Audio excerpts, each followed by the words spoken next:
जय मसीह की। भक्ति वचन में मैं विवेक रे आपका स्वागत करता हूं। एक थिस्सलुनीकियों के आखिरी अध्याय का दूसरा दिन है और हम बात कर रहे हैं यीशु मसीह के दूसरे बार आगमन की, दूसरे बार आने की। कल हमने बात की थी यह विश्वासियों के लिए एक विनाश का संदेश है, तो वहीं हम यीशु विश्वासियों के लिए आनंद का समय होने वाला है। पर जब हम उसके आने का इंतजार कर रहे हैं तो हम क्या कर सकते हैं, यह एक महत्वपूर्ण प्रश्न है। अगर आपने कल का एपिसोड नहीं देखा है तो अभी ऊपर में आप आई बटन पर क्लिक कर उसे देख सकते हैं, या फिर डिस्क्रिप्शन में मैंने पूरी प्लेलिस्ट का लिंक दिया हुआ है, वहां जाके आप सारे संदेश सुन सकते हैं। तो आने वाले पदों में जिनको हम देखने जा रहे हैं आज, उसमें 4 बातें हमें देखने को मिलती हैं।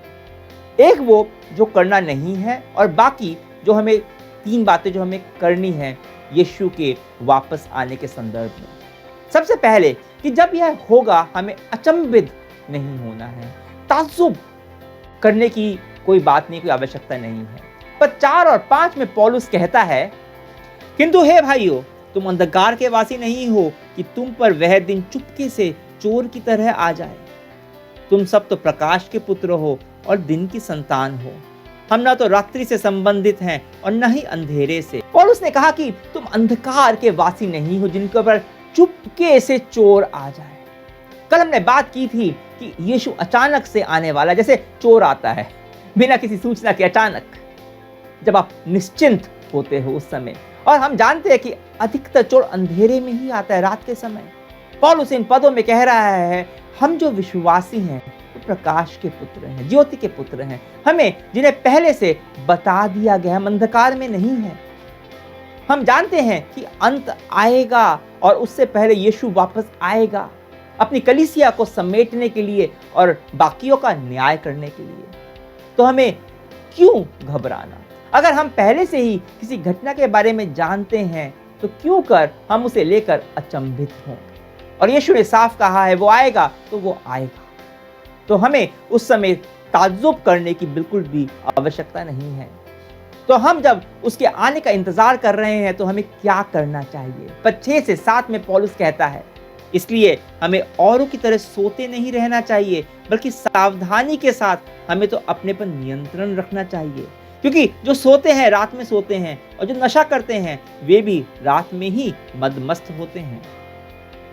यहाँ पौलुस एक तस्वीर दे रहा है लोगों की जो वो रात में करते हैं। या तो लोग रात को सोते हैं, या फिर रात को कुछ लोग नशा करते हैं और मतवाले होकर घूमते हैं। पर दिन की रोशनी में ये ऐसा नहीं करते, लोग अलग होते हैं। दिन में लोग सावधान रहते हैं, सतर्क रहते हैं, उन्हें पता होता है कि उनके आसपास क्या चल रहा है। पर जब रात को वो सोते हैं या नशा करते हैं, उन्हें ये नहीं पता कि आसपास उनके क्या चल रहा है। मरकुस 13:33 में यीशु ने कहा, सावधान जागते रहो, क्योंकि तुम नहीं जानते कि वह समय कब आ जाएगा। मुझे नहीं पता कि कभी आपने रात के समय कोई गाड़ी कभी चलाई है कि नहीं चलाई है।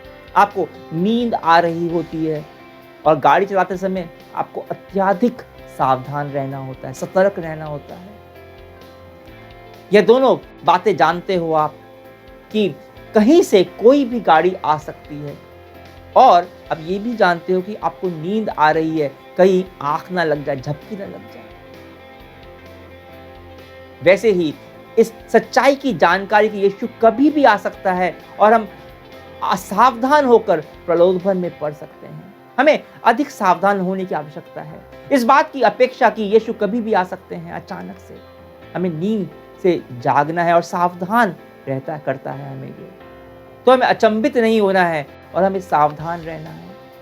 और तीसरी बात तो पौलुस कहता है, वो पद 7 में ही है, हमें अपने पर नियंत्रण रखना है।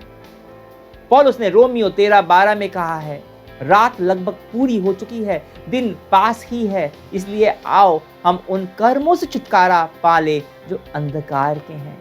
याद रखने की आवश्यकता है कि हम उद्धार पा चुके हैं, पर हम में अब भी पाप की प्रकृति काम कर रही है, और उस प्रकृति के विरोध में हमें अपने पर नियंत्रण रखना जरूरी है।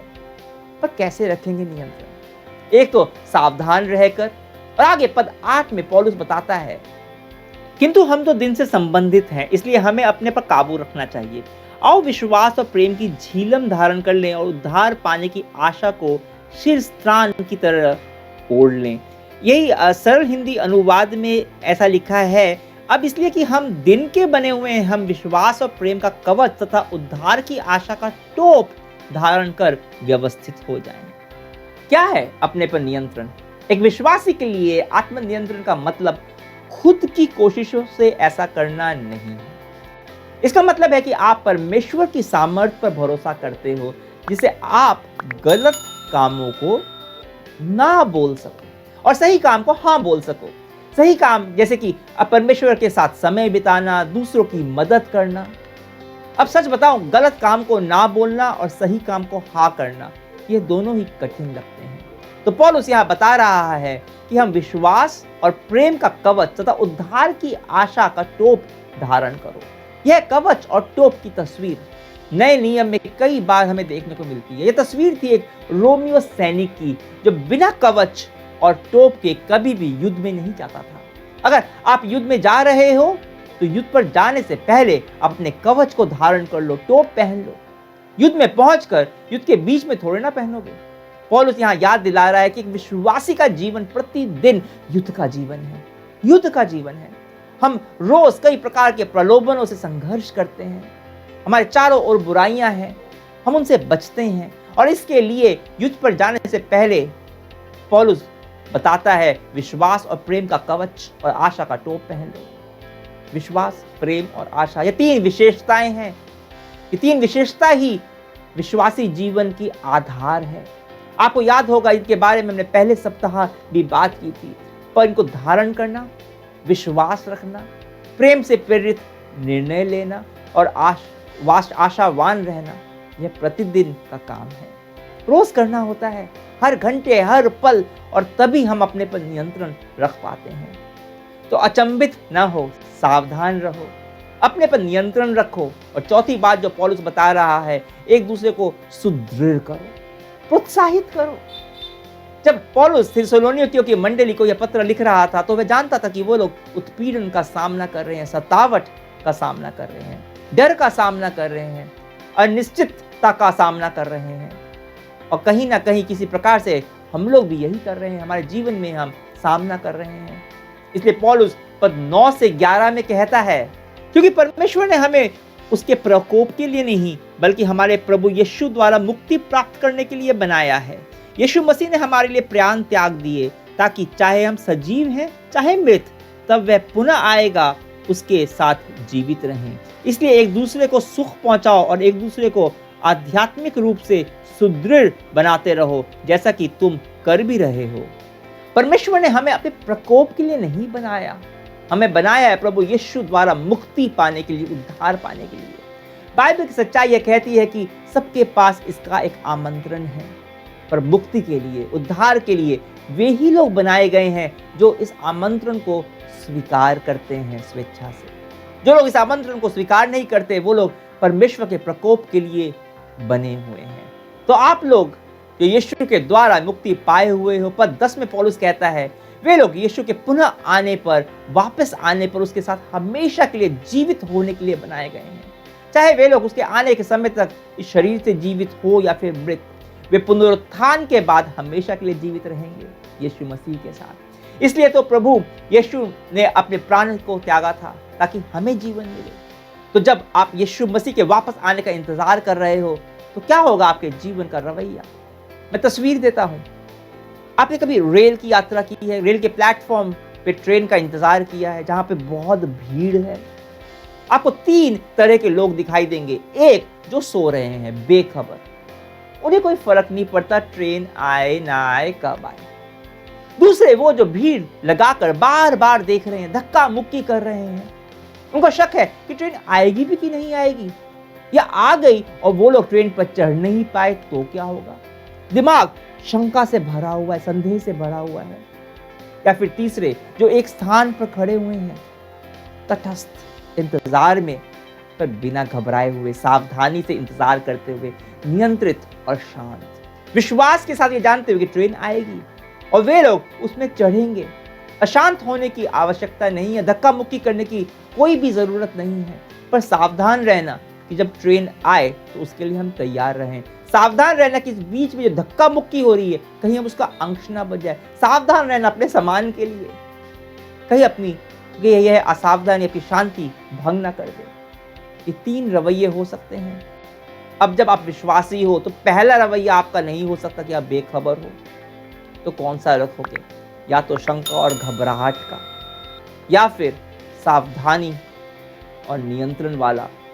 ये निर्णय आपको रोज लेना है। ट्रेन फिर भी लेट हो सकती है, ट्रेन कैंसिल भी हो सकती है, पर यीशु न तो लेट होगा न अपनी प्रतिज्ञा को तोड़ेगा। वो जरूर वापस आएगा और हम उसके साथ हमेशा हमेशा के लिए अविनाशी बनकर, कभी खत्म ना होने वाले बनकर उसके साथ रहेंगे। मैं इसको लेकर आपको सुदृढ़ करना चाहता हूँ, प्रोत्साहित करना चाहता हूँ। आप लोग भी एक दूसरे के साथ यही कीजिए और मैं और आप सुदृढ़ करने वाले, प्रोत्साहन देने वाले बनिए। इसी बात को लेकर प्रार्थना करते हैं। प्रभु, मैं जानता हूं अभी के जीवन उसके सामने कुछ भी नहीं है जो हमें अनंत काल में तेरे साथ मिलने वाला है। अगर कुछ अभी अच्छा है तो वो केवल एक छाया मात्र है जो अच्छा होगा। अगर कुछ बुरा है तो मुझे पता है कि यह बुराई क्षणिक है और उस आशा के सामने कुछ भी नहीं है जो हमारी तेरे में है। अभी केवल मैं तेरे में बढ़ रहा हूं, तेरी प्रशंसा करते हुए, पर यह केवल एक स्वाद मात्र है जो मैं अनंत काल में होने वाला है उसका, मैं अनंत काल में जो बनने वाला हूं। इसलिए मैं प्रार्थना करता हूं तेरे दोबारा आने की ये सच्चाई हमेशा मेरे दिल में रहे। यह मेरे को प्रोत्साहित करे, पर मैं दूसरों को भी प्रोत्साहन दे पाऊं। बहुत आसान है संदेह करना, बहुत आसान है शंका करना, आसान है अंधेरे में रहना, सोते रहना बेखबर, पर मैं ऐसा नहीं करना चाहता। मैं एक प्रोत्साहन देने वाला बनना चाहता हूँ। इसलिए मैं अभी विश्वास का और प्रेम का कवच और आशा का टोप धारण करता हूँ और प्रार्थना करता हूँ कि तू मुझे दूसरों को प्रोत्साहित करने में की सामर्थ्य देगा, मेरी मदद करेगा। यीशु तेरे नाम से प्रार्थना करता हूँ, आमीन। आने वाले 3 दिनों में हम बात करेंगे कि हम कैसे अलग अलग तरह के लोगों को प्रोत्साहन दें और यीशु के आने के इंतजार में कैसा जीवन जिए। आपके लिए यीशु में एक अच्छे जीवन की प्रार्थना करते हुए मैं विवेक आपसे आज्ञा चाहूंगा। परमेश्वर की महिमा हो।